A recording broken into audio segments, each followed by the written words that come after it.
Everybody, welcome to episode 303 of the Atlantic Files. This week, we're talking about Ben Simmons returning to the court for the Nets. We're talking about trade targets for the Golden State Warriors.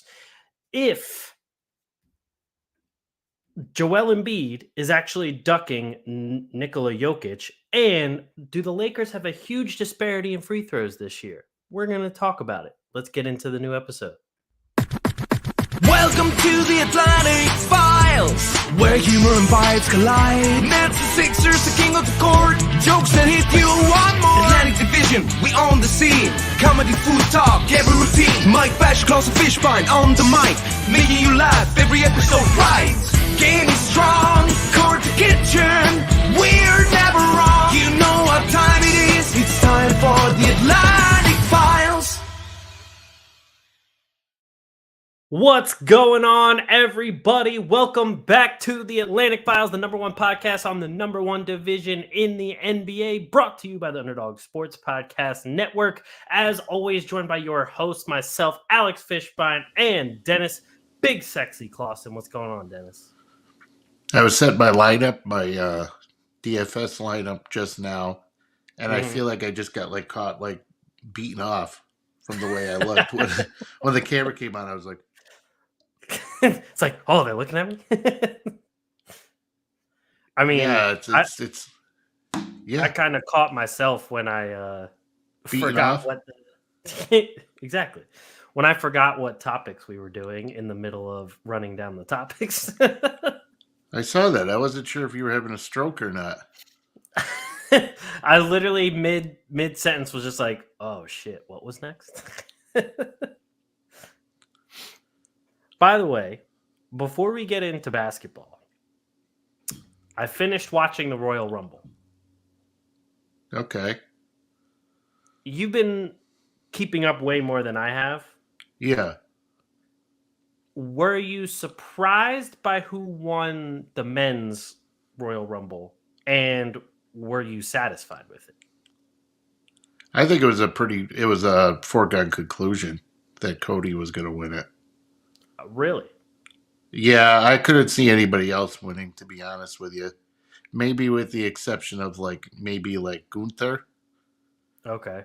Who has been an IC champ for probably well over a year and a half. The guy's been an Intercontinental champ, so Dude's huge. yeah. So it's going to be interesting now. See, I don't know if you saw CM Punk tore his triceps. Oh, I did not see that. So he is going to be on the shelf for 6 months.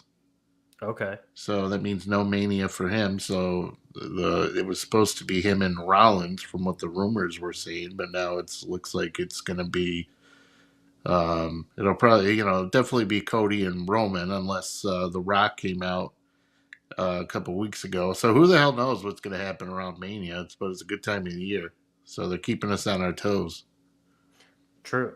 So I watched a few recaps of the big storylines and everything before I watched the Royal Rumble, just to know a little bit of what's going on. And I really thought, especially because he lasted so long, that it was going to be Jey Uso. Yeah, but there's always that one guy every year who lasts a long time. True. But in the women's one, what's her name lasted from the beginning to the very end? The Bailey girl or whatever. Bailey, yeah. So, but usually though, that's very rare that happens. But there are usually those guys every year who go the distance and are in it for a long time. And usually those are the guys who are or women who are on the cusp of getting pushed, to another level. Yeah. Gunther did it last year. And he was in it for a while this year, so I don't know. I'd like to see them do something at Mania with him. Yeah, it's a great time of year, cool. Man. It's good time of year to be a wrestling fan. True. I mean, it was definitely interesting getting back into things and learning the new storylines, because obviously I told you this, but I really stopped watching around 2009-ish. So there's a big gap of WWE that I had no idea what was going on. I mean, it was Yeah, cool you're to welcome. see. It was cool to see like Randy Orton and CM Punk. Like I remember I saw CM Punk when he first started in the WWE. And that's around when I stopped watching. So seeing him still around was pretty cool too. Like you Um, haven't even heard of anything that was going on during that time frame? no, Nothing? I literally just stopped like everything. I mean, I would somewhat hear about like if Triple H did something or Edge did something or one of the bigger guys. I would hear about if they did something, and I remember Roman Reigns like in the very beginning of his career too. But I know nothing of like what happened throughout that time period. I mean, even especially like the women, there's only like two of them that I even remember. And when I was watching the recap, I remember Trish Stratus. She came back with like Damage Control or whatever her name is. And then I remember Charlotte Flair. You got really muffled all of a sudden. Can you still can you hear me? I can hear you, unless I'm having a stroke, I mean, which is certainly possible. it definitely could have been me. But I've only heard of those two. And there was plenty of guys in the men's Royal Rumble that when they came in, I was just like, who? Yeah, I mean that happens. Especially, but you know what? You can go back and rewatch everything, or if True. you Especially have like any. we already have Peacock. So I was like, if I already have the streaming service, why not watch a little bit of it, see what's going on? Yeah, Peacock is pretty good. I'm not a fan of like the menus and stuff. I think it's a little clunky, but True. other than that, it's nice to have that at your disposal Yeah. whenever you want Exactly. to. Yeah, because I mean, we already had it for other shows. Like, we originally got it because we're big fans of The Office and Psych, and both of them are on Peacock. You So watching then, any Grey's Anatomy or anything like that? I'm not a Grey's Anatomy guy. Are you? No, no. I just wasn't sure what we were doing here. I love Scrubs. Scrubs was a great show. Um, yeah, I never watched it. I don't really. I'm kind of a boring guy. Like when it comes to TV, Mm-hmm. I like to watch it. I watch like sports. I watch wrestling, and then a lot of times I'm watching like Animal Planet. I mean, Animal Planet's great. I've watched countless animal documentaries. Like I'm constantly Shark Week. I'm in. Yeah. So I'm kind of a. I don't really have any shows that I'm watching right now. I watch Family Guy when it's on. I feel like there's a lot of humor in Scrubs that you would like. Oh, I'm sure. I just don't. I'm sure there's a million shows out there right now that I would love. I just don't know that they exist. Yeah, that makes sense. I mean, Scrubs just has very good like when you watch Scrubs, first off, it already like how everything now is built for like big screens. This still has like it's like cut off like vertically. There's still like the black bars on the sides because it's that old of a show. But you can tell with some of the humor in it, you're like, oh yeah, this was like early 2000s. Like they're not allowed to say this stuff anymore. Yeah. Oh, yeah. I was gonna say either that or they're coming up with like a Monica Lewinsky joke or something. Oh yeah, I mean, there's You know definitely who some. that is, right? Yeah, of course. Okay. Just making sure. There's definitely some like time period jokes that it's like, oh, this is old. Right. Right. They like reference like the Sugar Hill Gang and stuff. Like nobody talks about them anymore. Yeah, I know. I always say I'm gonna cancel. I have every streaming service known to man, and I always say I'm gonna cancel, and I never do. So I did end up canceling HBO Max. There's not much on there that I care to watch. I don't even know what's on there, but I pay for it. Why? I have no idea. I mean, I'm sure like Deva or Yeah, your wife. I just don't know like what they're watching, so I can't even tell if it's been utilized. You know what I mean? True. Yeah, I mean, the only thing I wanted to watch on HBO was that Lakers show, and I watched it, and that's all I needed it for. I didn't really care There's a about lot it. of smut on HBO. True. This is true. So if you're into that stuff, which I'm not, it's good. But you know, okay, I watched it. But there's a lot of like some shit on there. No, I agree. There's a lot of shit. I mean, to be fair, there's a lot of shit on every streaming service. Like, there's so much stuff that I No, like a don't lot care of to watch. nudie, like a lot of naked chicks and stuff on HBO.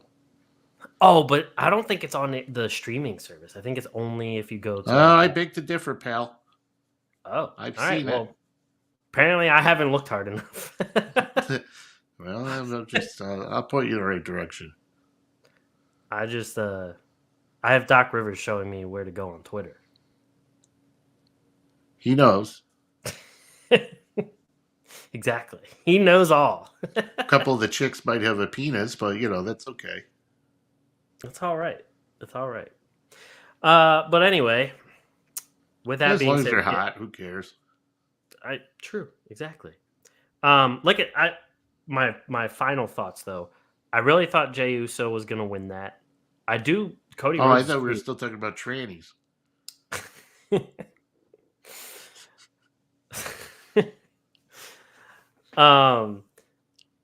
I thought it was cool that Cody Rhodes won. I actually do remember Dusty Rhodes because CM Punk brought up Dusty Rhodes in the middle of the fight, and I was like, "Oh, I remember him."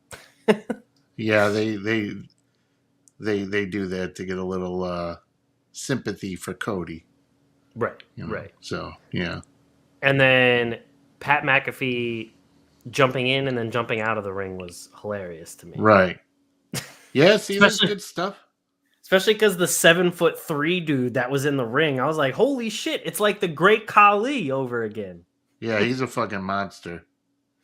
Yeah, that guy was, and it was him and Gunther in the ring at the same time. I was like, oh, fuck that. Yeah, it's a lot of beef in there. Exactly. And then the real big fat guy, I don't remember his name. Bronson Reed? Probably. I think that was him. When he ran in and just started chucking people out of the ring, I was like, oh shit. Yeah, fat guys are built for the Rumble because they're harder to throw over the top rope. I remember watching Big Show in the Rumble. It was a great time. Oh yeah. It's a great time. And I'm sorry I said tranny. I don't know if I can say that anymore, but I don't know. I don't know. I have no idea. So if I don't know what's offended allowed anyone, and not allowed anymore. I have no idea. But with that being said, let's jump into some basketball because, to be honest, this week there's really not all that much to talk about in the basketball world. Everything is pretty much going as it normally goes. We got some all-star starters, but it's really not even worth talking about until we get all the all-star lineups. Because I just prefer not to talk about it at all because it's fucking stupid. Well, yeah, I mean, all-star games are specifically for the fans to bitch about. Not for the fans to enjoy, because none of us enjoy it. No one enjoys the fucking All-Star game.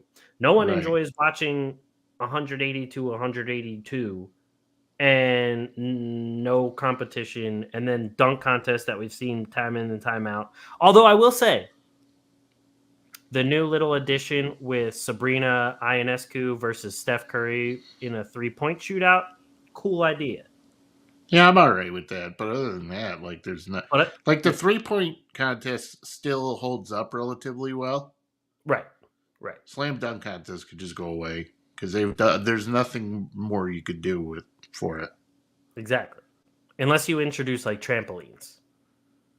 I mean, they already do that at like halftime shows and stuff. Well, that's true too. I mean, the skills contest. The fucking gorilla in Phoenix has been doing flips off a trampoline dunking for years. That's true. If there is a dunk contest with trampolines, he better be in it. Right. That's all I know. But the skills contest is all right. They definitely should bring back that one where it was like a retired NBA player, a current NBA, and a WNBA, and they had to make like the layup, the free throw, the 3-point and the half court shot all like in the fastest time. I liked that. Why don't we just do this? Just get rid of all of it. I mean, we could do that too. That's fine with me. That's perfectly fine. Because it sucks. But anyway, with that being said, let's get to your boy. Your man's. Benjamin Simmons. I have some little highlight tape here from his first game back. That a boy. He finally returns. He gets himself 10 points, 11 assists, 8 rebounds. The man looked pretty good in his first return. And he did it in 17 minutes, 18 minutes, something like that? It's like 20 minutes. Yeah. So is 20 minutes his minute restriction? Because I know he's on a minute restriction. I'm sure. So, yeah. You and I talked about it in our group chat. His passing ability is amazing. That's always been his best skill. He, honestly, at this point, there are no expectations for Ben Simmons anymore. So at this point, he just needs to go play basketball. Did you want me to start talking now? I wasn't sure if you were. Yeah. Oh, You're okay. I was like, I'm trying not to be rude and trying not to cut you off. So. Oh, I don't care if you cut me off. I'd rather you do that. I know you don't, but I'm just trying to be polite. I understand. So I think the expectation now with Ben Simmons is just for him to play. I don't think they care about anything else as long as he's available, which is not a very. So what you got on Monday night, a near triple double was, everybody was going nuts because they didn't expect that. Because they were just glad he was playing, because they're like, holy shit, he can play. He's back. The other stuff is just added, just you'll take it. You know what I mean? But like I said, if he's on the floor, that's as good as you can ask for at this point. Especially, too, he's probable for tomorrow night with a knee contusion already. He injured his knee. He already injured something different? Yeah, last night he suffered a knee injury. Oh, Lord. But that's the shit I'm talking about. Great player. He's not the Philadelphia version of Ben Simmons, but that was pretty damn good. I'll take that every night. If that's all you get out of him is 10 points, 10 assists, 10 rebounds, a steal, I'll take it. Yeah, I mean, it's way better than absolutely nothing. That's for damn sure. Right. It's better than spending $35 million on a guy who's not doing jack shit. Exactly. And I've obviously talked plenty of shit on Ben Simmons, but if he can just, even if it's playing 17 minutes a game and just providing some sort of playmaking for the secondary unit, look what happened. They had over 130 points. Right. And they held Utah to below 120, which they were going for a record for the most consecutive games over 120 points. Yeah. The defense, his defensive skill is also just otherworldly. I mean, but he was passing, but I haven't seen him in recent memory to where he looked that good with distributing, right, and just keeping everybody on their toes. And that's definitely what was needed. And he did it without making a lot of huge mistakes, which is a issue for Brooklyn sometimes. They turn the ball over, but that's been an issue for years. But the thing with Ben Simmons is he kept people on their toes. He found guys that a normal person wouldn't be able to find. He passed to guys to where you wouldn't even think that the ball's going to that guy. So his presence alone just made a big difference. I mean, people were following him around. His handles were really good.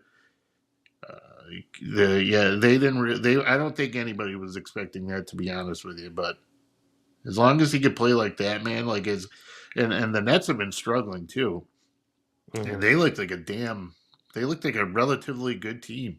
Even the guys around them looked better. Lonnie Walker played his best game in months. Granted, he was injured for a while. Dennis Smith Jr. has looked like a new dude ever since he's been in Brooklyn. True.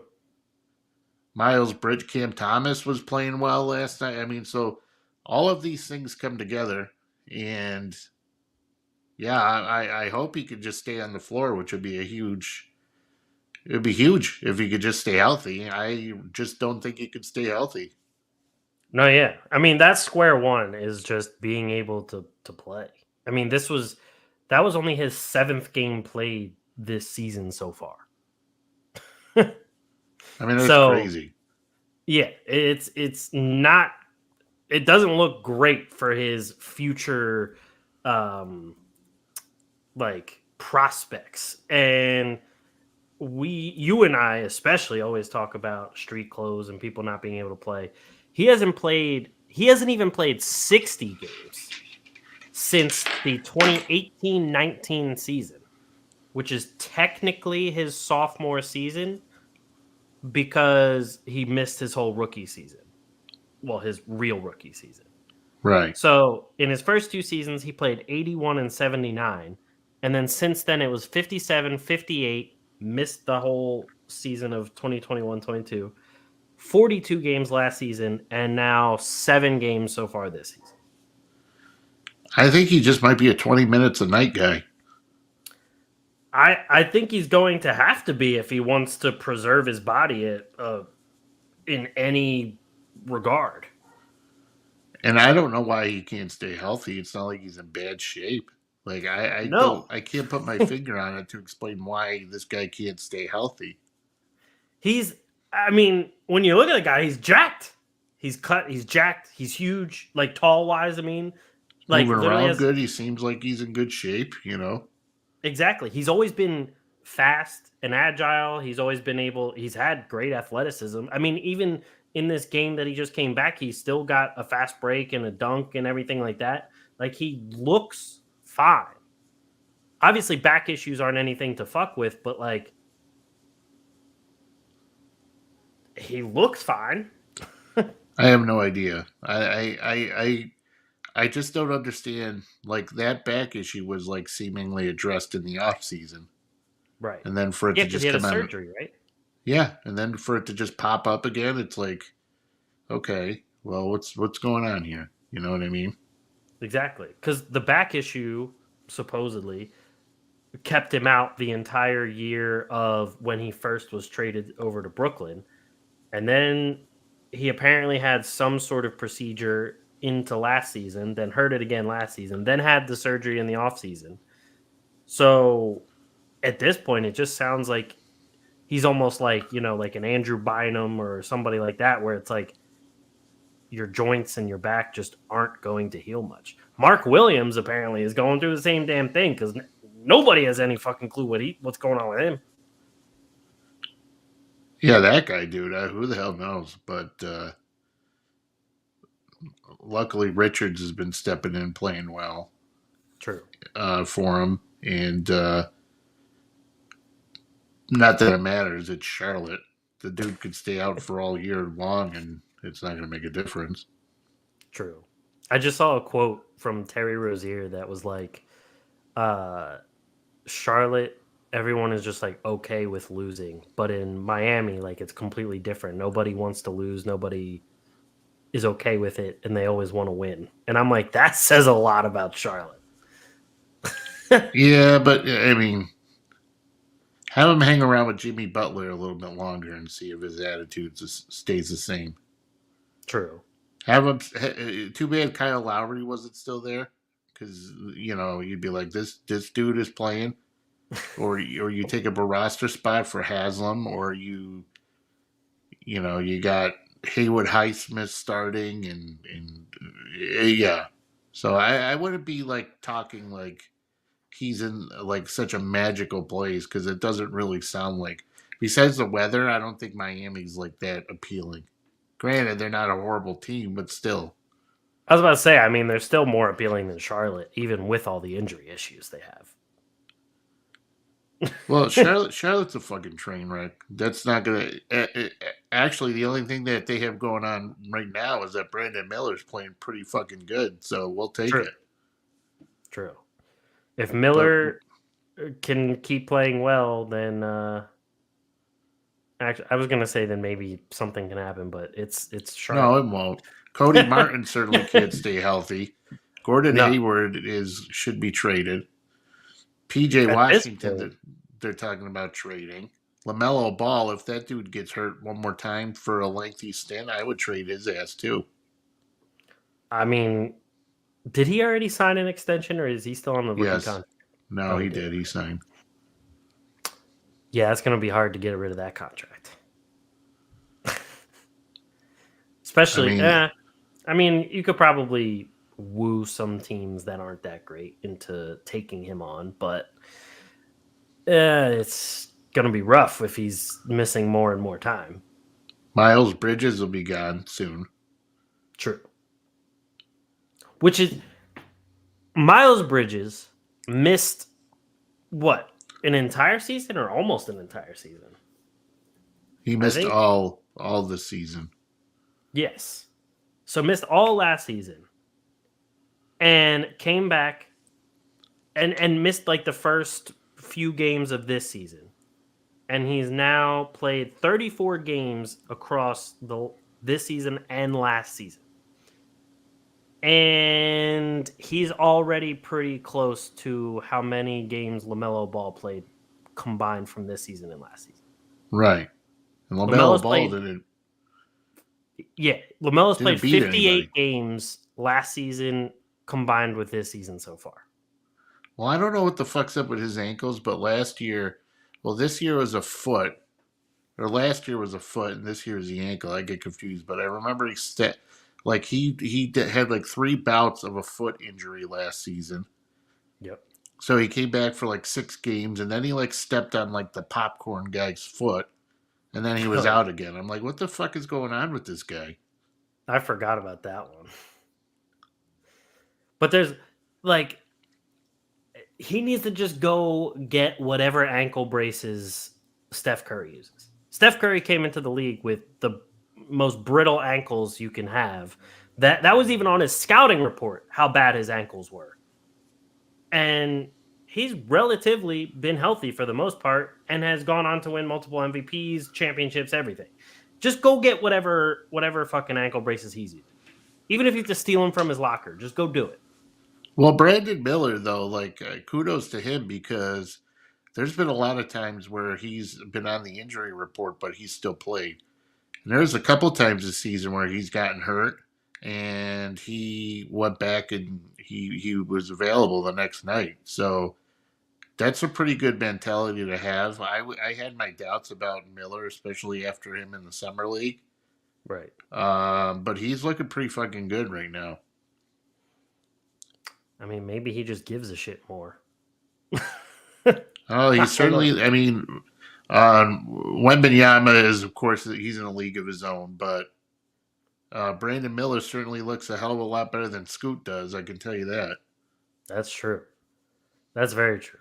I was actually talking about it last night. I mean, Scoot ended up having a decent game against the Sixers, but at one point, I saw Patrick Beverley, Mo Bamba, and Marcus Morris all just cook Scoot Henderson.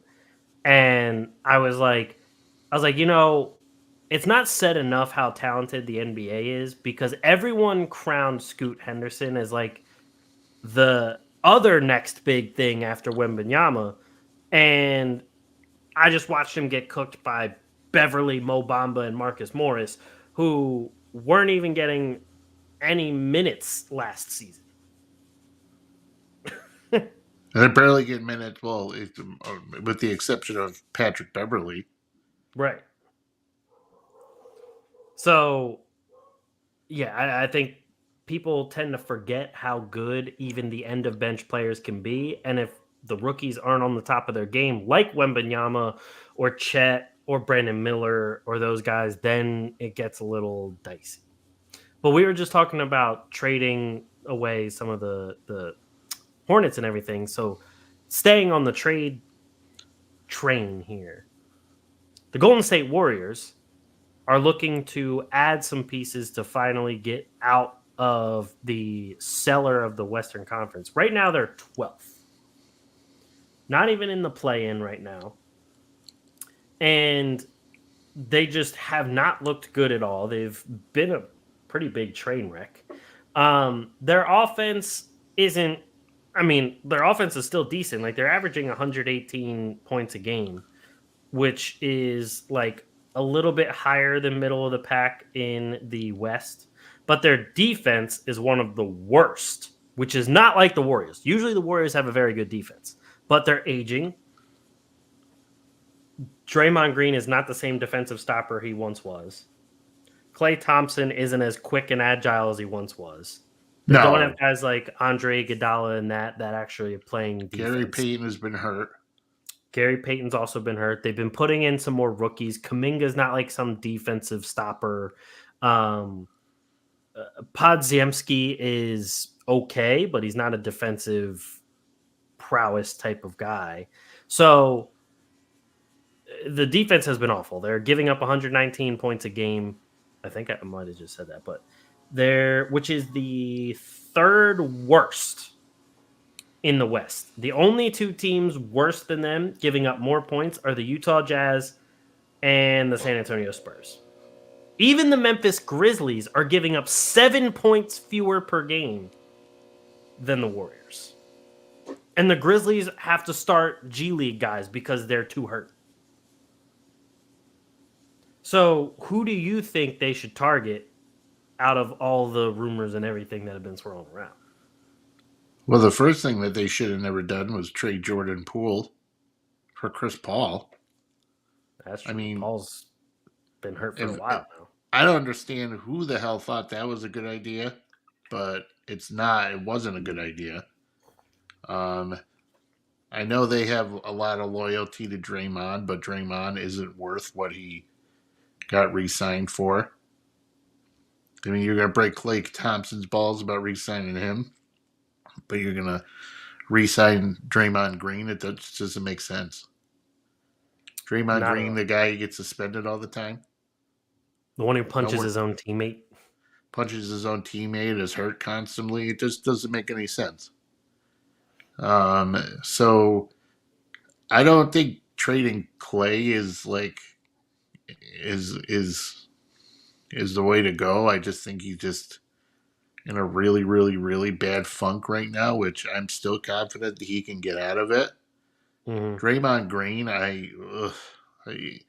they way overvalue him in terms of he has them believing he's more valuable to the team than he really is, because everybody's like, he's the vocal leader. He's not doing anything. If he's the vocal leader, then what's he doing? Nothing.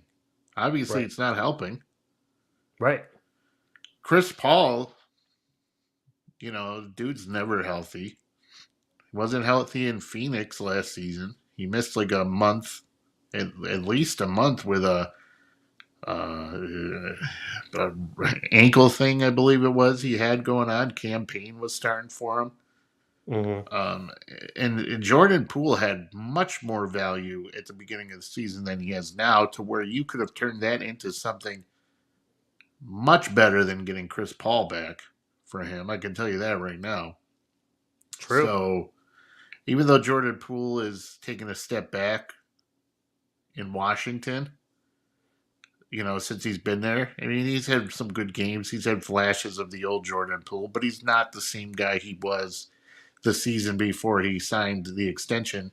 So, but heading into the season, you certainly could have got a lot more for Jordan Poole than a 38-year-old injury-prone veteran who's well past his prime. Did anybody think that? Go ahead. Sorry. Wiggins has been kind of playing like ass. So kind of. That's being nice, but yeah, Wiggins is playing like ass. Which I don't know what the hell's. I feel like though that there's not like a set rotation. You see like Wiggins, and then you got all these guys trying to get playing time. Moses Moody when he was healthy, Jackson Davis was in the mix, and then Kevon Looney doesn't even seem like he's the same guy that he was. Dario Sar, like you got all these guys going for minutes, and I don't feel like they have any like set rotation.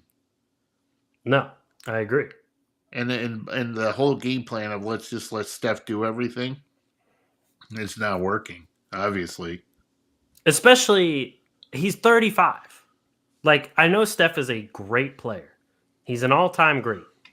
But at 35, and with the amount of running around the court he has to do to go off screens, to get open, because obviously the other team is always game planning as him as the number one guy, it's going to wear on him. And it's not going to be great all the time at where he's at in his career right now. I'm not saying like he's fallen off or anything by that means. It's just like they've talked about how he goes the furthest distance on the court almost every season because he's running constantly on offense to get around screens and everything. The older you get, the more that's going to wear on you. Well, he's going to get hurt too eventually. Like he's about due for his yearly injury. Right. And that's just going to make things sink even quicker. I mean, Kevon Looney was looking like one of the top centers in just terms of defense and rebounding a year ago.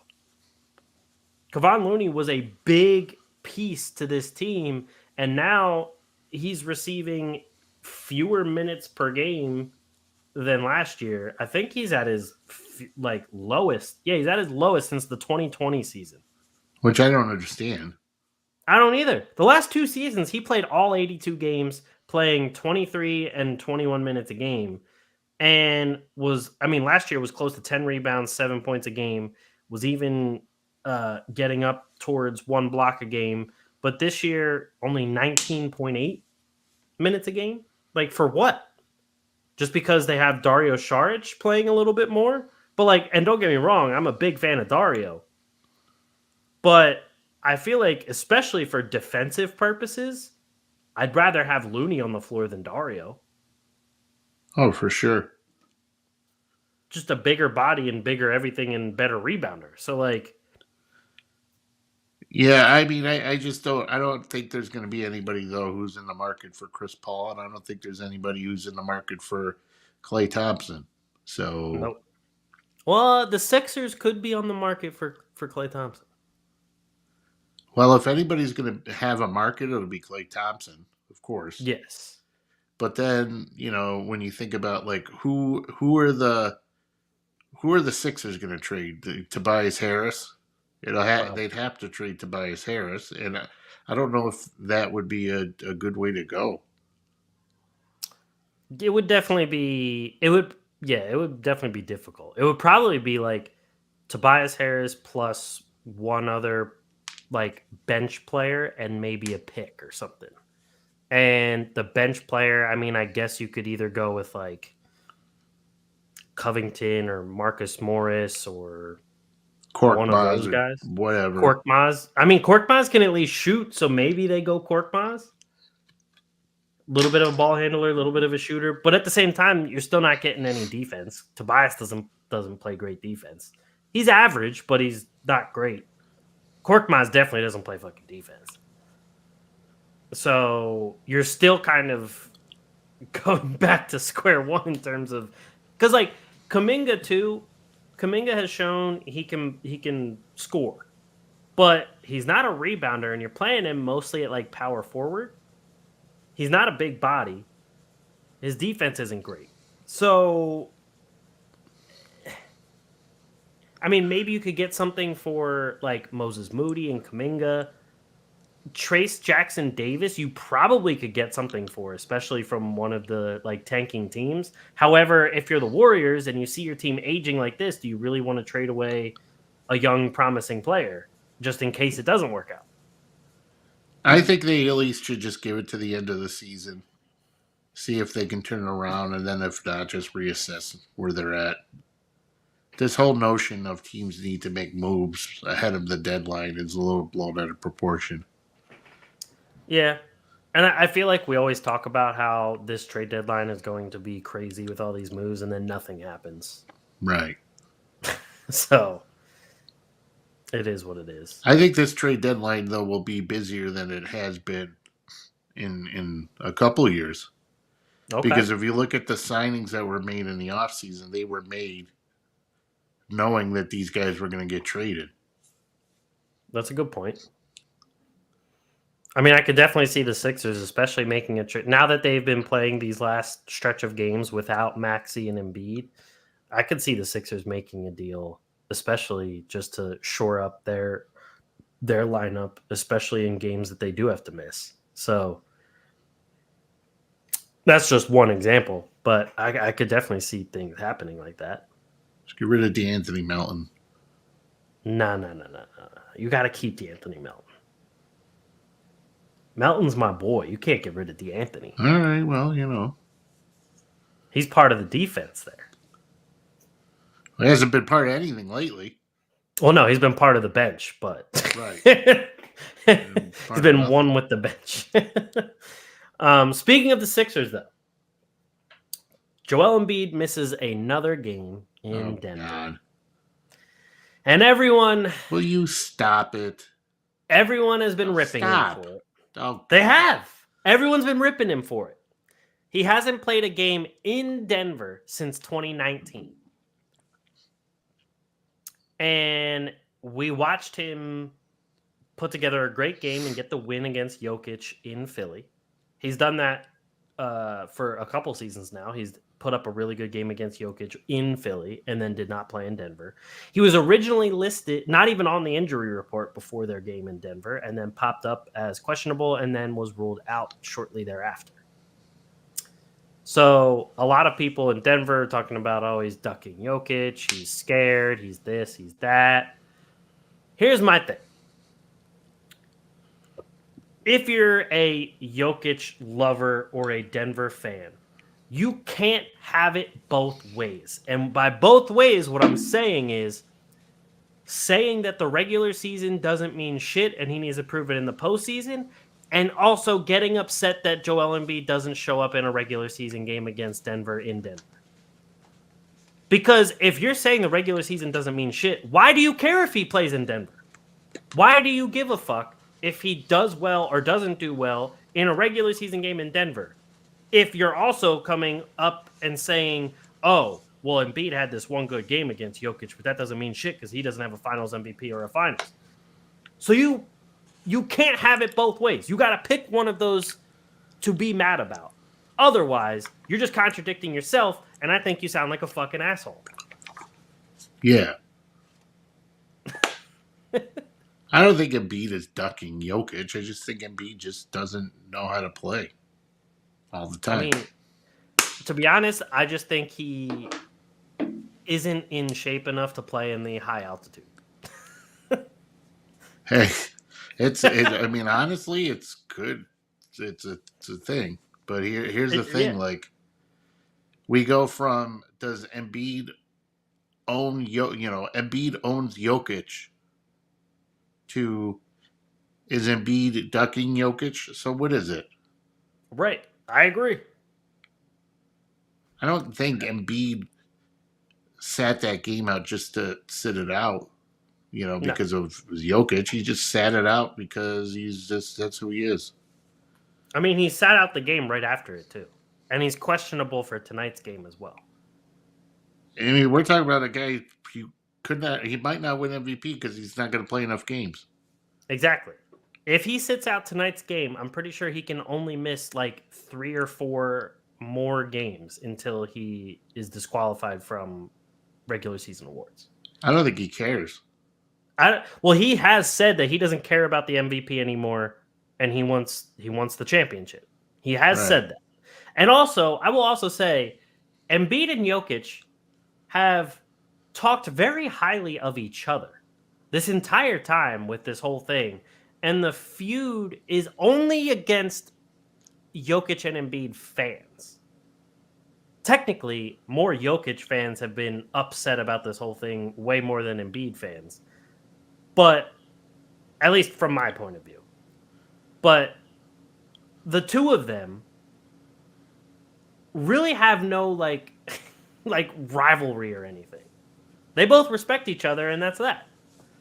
What's So going to happen though is Embiid is going to get disqualified because he's not going to, and then people are going to be saying, "Well, we already know who the real MVP is this year." oh yeah. That's exactly what's going to happen, They're gonna like, oh, this MVP has an asterisk on it. right? Because yeah. Because Joe, yeah, that's exactly what's going to happen. Well, that's the thing too, is I read this one thing that so Halliburton only has a couple more games that he can miss before Shocking. he's also disqualified from all NBA teams. So the all NBA team, whether it's first, second, or third, might not have Embiid or Halliburton on there, even though they've been two of the better players in the league this year. Hey, get on the floor. What do you want from me? Exactly. And also a little stipulation that I actually wasn't aware of. I thought you could like throw them in for a few minutes in a game and it counts as a game played. But with these new rules, with the 65 games, you have to play at least 20 minutes to qualify for these awards and for All NBA. Hey, I did not know that. But no, Joel Embiid's not scared of Jokic. He's just scared of playing in general. I mean, I get it with the high altitude. I'm not in shape for that either. Fuck that. No, fuck that.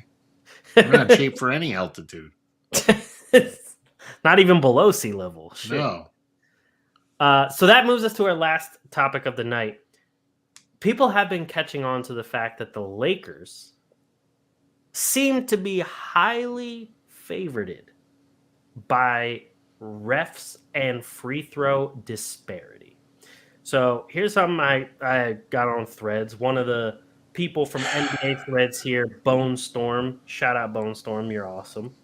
But NBA I'm on Threads, by the way. I know, I saw that. They were saying you just needed to add that profile picture. You added it, you're in now. You're in NBA Right, Threads. I'm official. Exactly. Just keep using the hashtag NBA Threads and people will find you too. I don't add it, I hashtag it. Yeah, hashtag. And just all one word, like NBA Threads. Like you see at the bottom here, this NBA Threads, the hashtag itself doesn't show up when you type the hashtag, but it shows up as like a link. Oh, okay. See, I learned something. Because I just been adding it. Like at. I mean, there's a person from the NBA Threads community that created that account, that NBA Threads account. So that person is still part of the community, but the hashtag is where everybody will like see it on like a trending topic type of thing. Gotcha. Yeah. But so this was posted that the Lakers, can I zoom in? There we go. The Lakers have shot 233 more free throws than opponents this year, the biggest differential in the NBA. At the same time, the Lakers are last in total drives to the basket with 38 per game. That, and Bone Storm put the stat out here too. Since October 24th, the Los Angeles Lakers have the most free throw attempts minus opponent free throw attempts by a team. So they have 233 more free throw attempts than any other team. What a name, Bone Storm. I know, it's a great, I think it's a great username. I might steal it. You have to be like Bone Dash Storm though, because they're already Bone Dot Storm. Or you could be like Big Bone Storm. Something. That's a great name.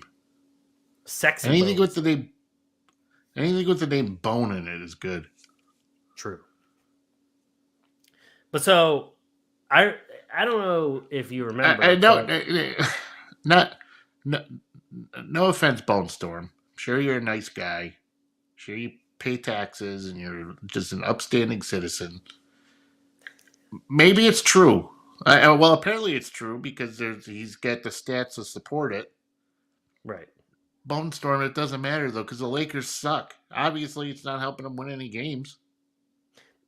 This is true. They're garbage.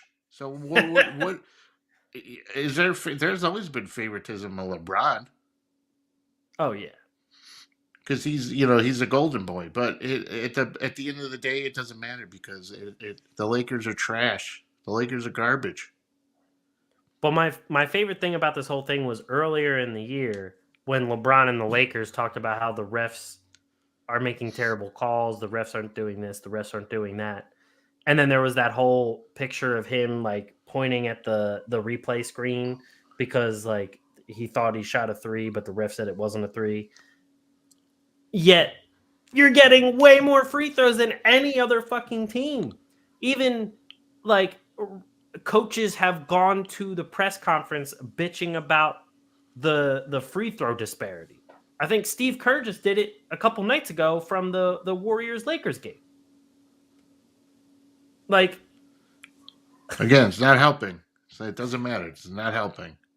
I just don't understand. Like, I get it if you're one of like those random small market teams that just aren't getting free throws for you. You're not really getting the calls. You're not getting the attention from like, the casual NBA fan, so on and so forth. I get being like, oh, we're the redheaded stepchild of the NBA. But like, you're the Lakers. You're never going to be the one that's receiving the bad end of the call every game. Maybe one, 2 games, whatever.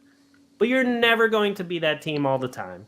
You're always going to have some sort of favoritism because you are the Lakers. And if you're not able to win games out of that when you're getting 20 more free throw attempts than the other team that you're facing, yeah, you're complete garbage.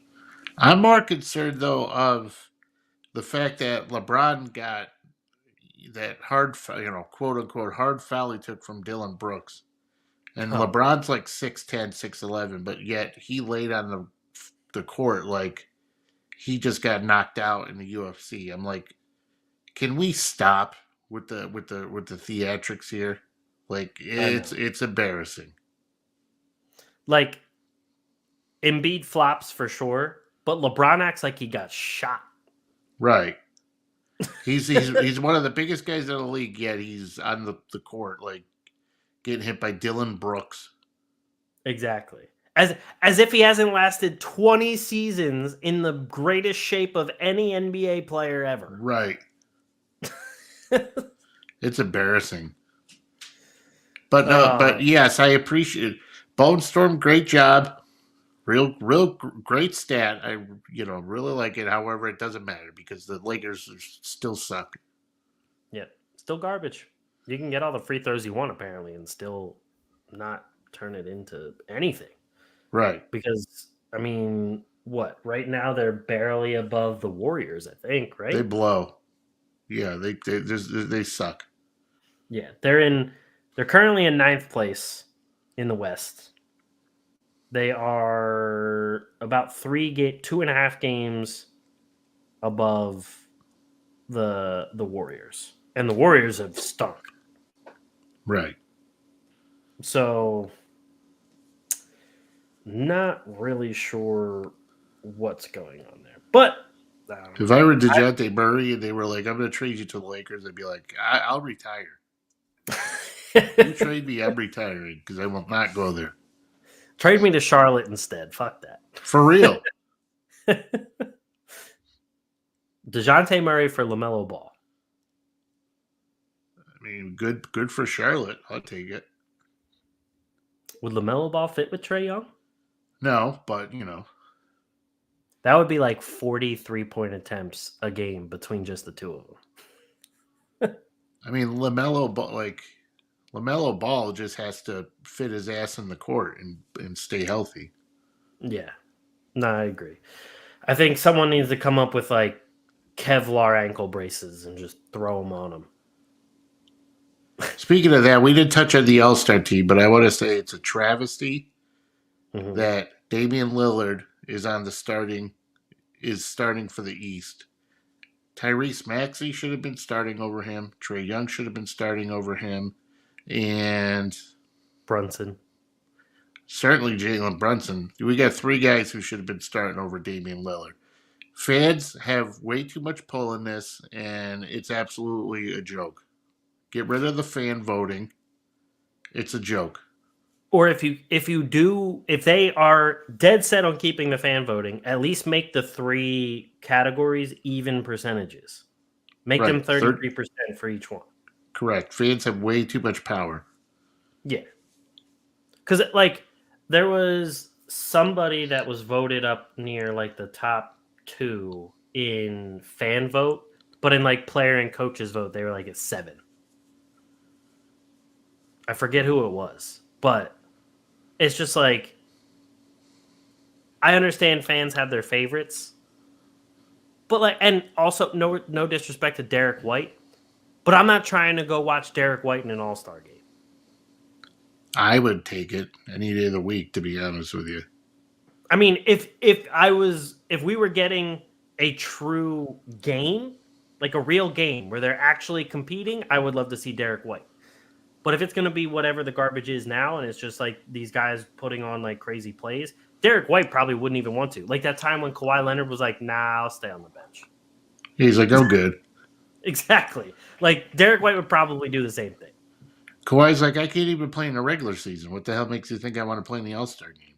Exactly. And honestly, if I was Derek White, I'd rather go spend time with my newborn child rather than fuck around in stupid-ass All-Star game. Oh, hell yeah. So, even in that regard, if I was Derek White, I'd be thank you. And I mean, it's not you're going to Vegas. You're going to Indiana. Who the hell? No offense, Indiana, but no, I agree. I'm sure the climate in Indiana in February is it's not the Caribbean. Let's just put it that way. That's for damn sure. So if you're saying I'm on the All-Star, you're come on. I don't want to be in a rising skill. I don't want to be in a skills challenge, a rising star. I don't want to do anything. I just want to go home for a week. Exactly. If we're finally getting a break where I don't have to play any back-to-backs and I don't have to cover for Kristaps Porzingis being out for the 40th game, then I'm going home and spending time with my kids and my wife.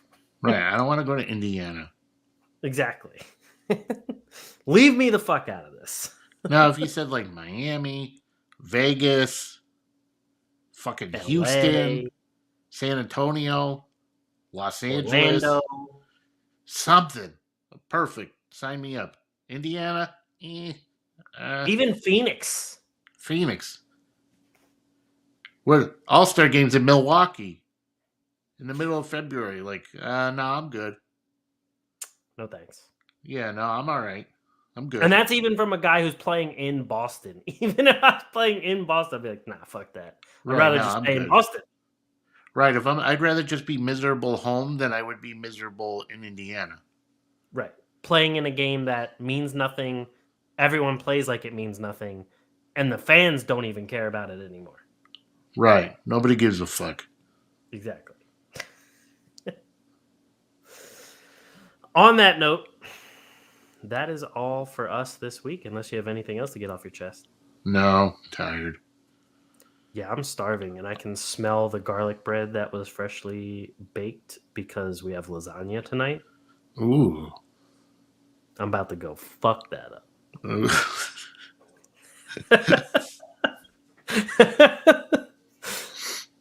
I had a egg turkey wrap.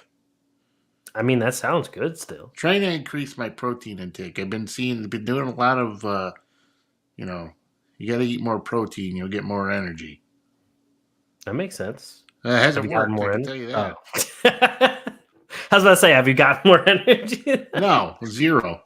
I mean, I don't know how much protein I'm supposed to be eating, but so far it's not been successful. Well, that has been Nutrition Talk with Big Sexy. And it's like that other thing. They're like, you got to take cold showers. It wakes you up. No, it doesn't. Fuck that. I hate my life. And I try to be like, you know what? There's guys like there's guys in wars and there's people dying of cancer. You could do a 30 seconds in a cold shower. And I'm like, fuck that. Well, I don't want so to do it. here's my thing with the art. I'm not gonna go too much on a tangent with this, but anytime someone makes an argument where, oh well, there's people that can't do it, there's people like this, there's people like that, they're like, so why, like, you can do it? I'm like, I fucking live the way I do because I worked to get here. I didn't work my ass off to take cold fucking showers. Right. I worked and I made money and I bought a house and bought all that stuff so that I can enjoy something like a warm shower. Right, which feels very nice. Exactly. Like the Like, and people I doing the tried. cold plunges and stuff, like this has become a trend to just jump in a fucking cold tub. Just give it up. I know mean, you want to jump in a hot tub. Oh, I'd rather be in a hot tub. You know what I mean? Some I- fucking wine and That's what I'm acid, saying. you know what I mean? But I, they're like, it's so good for your mental health and, your metabolism. I'm like, but it's fucking cold. I can't see how this is good for mental health because I want to kill myself when I'm in this shower and it's freezing my ass off. That's what I'm saying. And a hot shower wakes me up the same amount a cold shower does, except Feels I'm good. less miserable. Right. You take a cold shower, you leave, you're tired and you're miserable. At least when you take a warm shower, I take a nice warm shower. I'm still fucking miserable, but at least I took a nice warm shower. Exactly. If I'm waking up early, I already don't want to wake up. So taking a cold shower doesn't make it more enjoyable waking up early. Right. That's It for actually damn just sure. makes it, it's horrible. Fuck that. Yeah. Fuck it. Yeah. On that note, that's it for us. And fuck cold all showers. this. Fuck everything. Exactly. Enough. Thank you, everybody, for listening to and watching another episode of The Atlantic Files, the number one podcast on the number one division in the NBA. We're everywhere you get your podcast, Spotify, Google, Apple, all that good stuff. Please rate, review, and subscribe. Share it with a friend. That helps us get our name out there to everybody. Also, Fuckers. yeah, even the cold shower bitches. Right. You pussies. This is just aggressive love. We're not being... Right. Fucking well, cold that's it shower. for us. We'll see you guys next week.